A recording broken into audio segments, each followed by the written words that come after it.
അതേസമയം മുഖ്യമന്ത്രി നിയമസഭയിൽ സംസാരിക്കുന്ന സമയത്ത് ഗവർണറുടെ ഈ നയപ്രഖ്യാപന പ്രസംഗത്തെ വിമർശിച്ചുകൊണ്ടാണ് മുഖ്യമന്ത്രി സംസാരിച്ചത്. ഗവർണർ ഈ ഒരു നയപ്രഖ്യാപന പ്രസംഗത്തിൽ ഗവർണർ മാറ്റം വരുത്തി എന്നതാണ് മുഖ്യമന്ത്രി പറയുകയുണ്ടായിരുന്നത്. ചില ഭാഗങ്ങൾ വായിക്കാതെ ഒഴിവാക്കിയെന്നും മുഖ്യമന്ത്രി പറയുകയുണ്ടായി.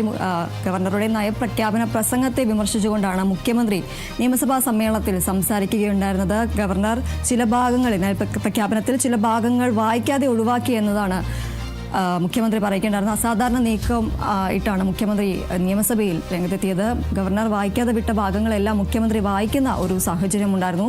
നയപ്രഖ്യാപന പ്രസംഗത്തിൽ ഗവർണർ മാറ്റം വരുത്തി എന്നതാണ് മുഖ്യമന്ത്രി നിയമസഭാ സമ്മേളനത്തിൽ പറയുകയുണ്ടായിരുന്നത്.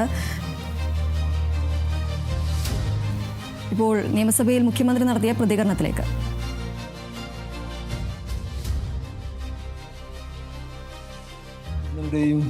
ചെയറിൻ്റെയും ശ്രദ്ധയിൽപ്പെടുത്തുന്നു.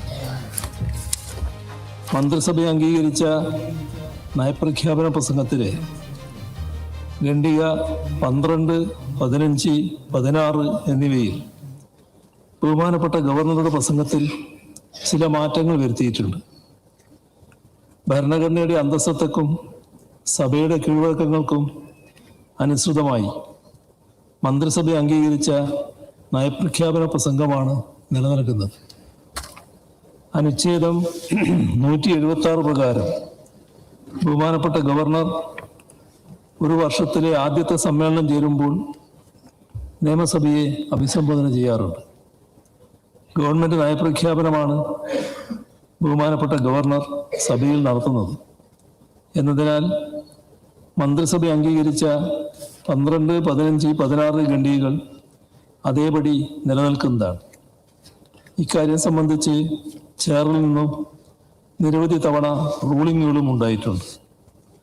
മന്ത്രിസഭ അംഗീകരിച്ച നയപ്രഖ്യാപന പ്രസംഗത്തിലെ ഖണ്ഡിക 12 ആദ്യ വാചകം ഇപ്രകാരമാണ്: കോട്ട്, ഇത്തരം സാമൂഹ്യവും സ്ഥാപനപരവുമായ നേട്ടങ്ങൾ കൈവരിച്ചിട്ടും ധനകാര്യ ഫെഡറലിസത്തിന്റെ ഭരണഘടനാപരമായ തത്വങ്ങളെ ദുർബലപ്പെടുത്തുന്ന യൂണിയൻ ഗവൺമെന്റിന്റെ തുടർച്ചയായ പ്രതികൂല നടപടികളുടെ ഫലമായി കേരളം ഗുരുതരമായ സാമ്പത്തിക ഞെരുക്കം നേരിട്ടുകൊണ്ടിരിക്കുകയാണ്.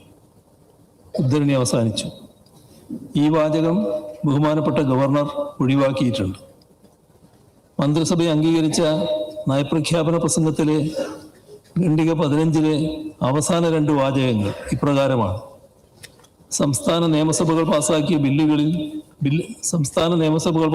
ബില്ലുകൾ ദീർഘകാലമായി കെട്ടിക്കിടക്കുകയാണ്.